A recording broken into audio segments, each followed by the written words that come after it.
In this chapter, the authors identify and explain a series of principles central to implementing a strategic communication campaign, disseminating messages, and assessing and revising programs as they occur. They also offer a brief primer on effective virtual and in-person team communication that supports desired campaign outcomes. Finally, because strategic persuasive communication must often occur in stages and over a protracted period of time, one will need to be mindful of a program's overall sustainability. The authors will also discuss the considerations relative to keeping one's audience and key personnel motivated and ensuring resource availability over time.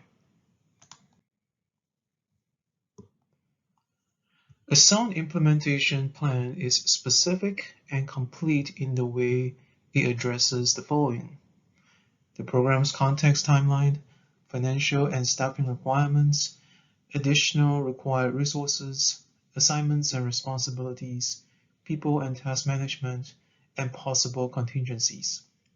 The details of implementing your planned strategy must be carefully thought out and detailed in a written and editable plan.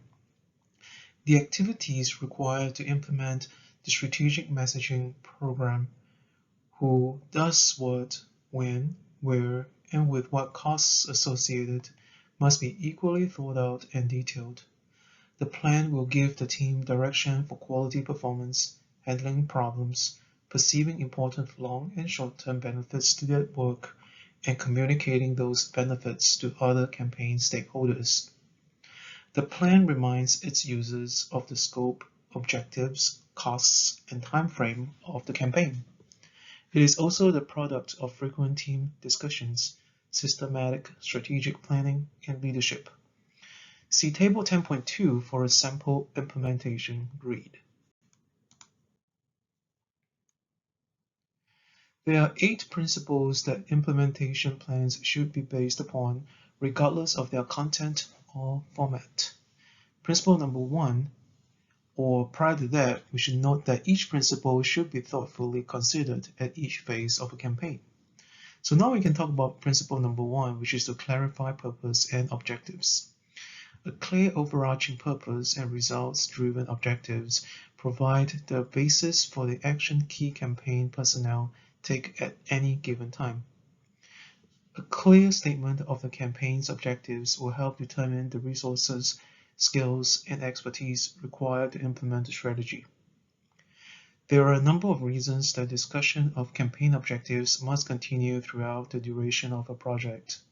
Staff may lose momentum and focus if the project is lengthy. The campaign team typically gets larger as the project nears implementation. Stakeholders might lack clarity regarding exactly what they are supposed to be doing and or why. This principle of campaign implementation reminds communication professionals that program objectives must be the primary focus of the campaign. All decisions and activities should be tied to one or more objectives. Organizational members need to be informed of the campaign's purpose and objectives, and you need to determine the best ways to keep personnel clearly focused on those objectives through internal communication. Now let's look at principle number 2, which is to rely on the strategic plan to translate objectives into action plans. Objectives should be operationalized as action steps, a list of concrete, clear, and detailed tasks that need to occur during a campaign, along with an explanation of their component parts. Questions to guide thinking about action steps include: what needs to be done first? What actions must be taken before others can successfully begin? What is the logical sequence of tasks that need to be completed? Is there a particular location associated with tasks listed? What is the time frame for each task? What resources are required to accomplish each necessary task? Action steps represent the real work of any strategic communication program. Principle number 3, audit, mobilize, and manage resources. The team must determine the organization's ability and readiness to do so given available resources. Auditing available resources well in advance of campaign implementation gives you and your team time to assess the availability of those resources within the organization, procure those that are not available, and to seek funding. This principle of campaign implementation requires that you determine the feasibility of your proposed communication strategies in light of available resources. It requires you to ask and answer these questions. First, are our objectives, strategies, or action plans workable? Second, does this organization have the resource or capability right now to implement the campaign's required action steps? Third, have we established partnerships that can provide necessary resources? And fourth, if not, why not? What resources do we need to create or obtain? What partners can we network with to create necessary resources? The above questions represent the kinds of thinking behind resource audits, the activities that help you determine what needed resources are already available to you and what you need to obtain in order to implement your strategy. Central to the need for resource is the issue of funding. Budgets are documents that indicate specific costs and expenses associated with a campaign, which is also known as line items, and the sources and amounts of revenue coming into the campaign. Next, the implementation plan should address how you will manage and oversee the necessary resources. The following strategies for maintaining control over a project budget have been adopted or rather adapted from Alexander 2017. So first, ensure that campaign goals are clear and that program objectives address all key stakeholder expectations. Second, budget for unexpected needs. And third, revisit and monitor budget and resource usage constantly during the campaign.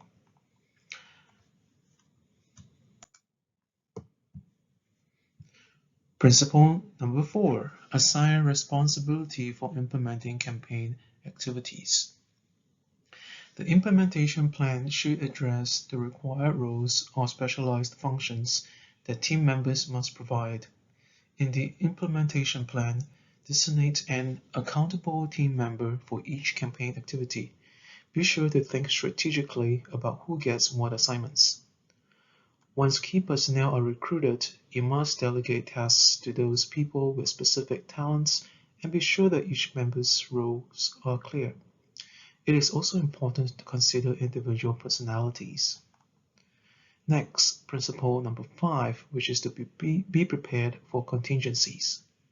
Contingencies are low probability events, but if they occur, they bring a high probability of distress and change to the campaign strategy.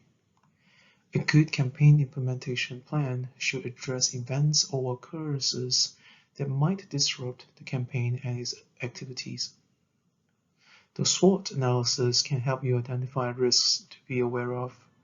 Several contingencies that communication professionals working in this area should be aware of and create plans for include external changes within the target audience's environment that may affect their exposure or response to tested campaign messages, internal threats that impact the effective, efficient operation of the campaign, as well as the lack of donor response to fundraising efforts. Next, Principle 6, pause, reflect, and evaluate. Constantly monitor performance and results and revise plan as necessary. Effective teams do what it takes to stay on track. Effective campaign team members monitor and evaluate how one another perform, provide constructive feedback, motivate one another, and consistently ensure that resources are available to sustain the campaign.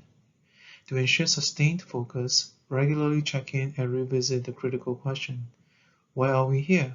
What do we need to accomplish today, this week, this month, before this campaign closes? And finally, how are we doing? How do we know? Members should collectively evaluate the current levels of performance and what compromises they may have made. Campaign teams must engage in more formal assessment methods as they implement strategies. Process evaluation provides feedback about the effectiveness of campaign strategies and the campaign's overall impact as it unfolds during implementation. Methods of process campaign evaluation include monitoring channel usage patterns, surveying, testing, or observing members of the intended audience during and after exposure to various campaign messages, individual in-depth interviews and focus groups, and monitoring any media coverage of the communication campaign. Principle number 7, push for commitment. Ensure campaign sustainability. Commitment to the campaign and to the team is crucial for team success. Members must feel some enthusiasm for the campaign's goals, the process established, and about working with one another. Individual agendas must be brought into balance with the team's purpose and objectives through communication to enhance commitment and ensure campaign effectiveness. How can campaign teams do this? First, learn to recognize personal agendas. Second, ask questions to bring hidden agendas into alignment with campaign and organizational goals. And third, acknowledge that personal goals are sometimes valuable to the campaign. Focus on things that can create solidarity, such as planned social events. And finally, let's consider principle number 8, which is to demonstrate team communication competence at all times. The final critical principle upon which campaign implementation plans must be based focuses on the importance of competent team communication and leadership. According to various scholars, campaign team members must communicate with intention.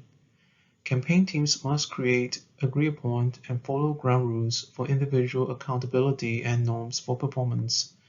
Campaign teams must build and sustain trust and facilitate conflict and disagreement.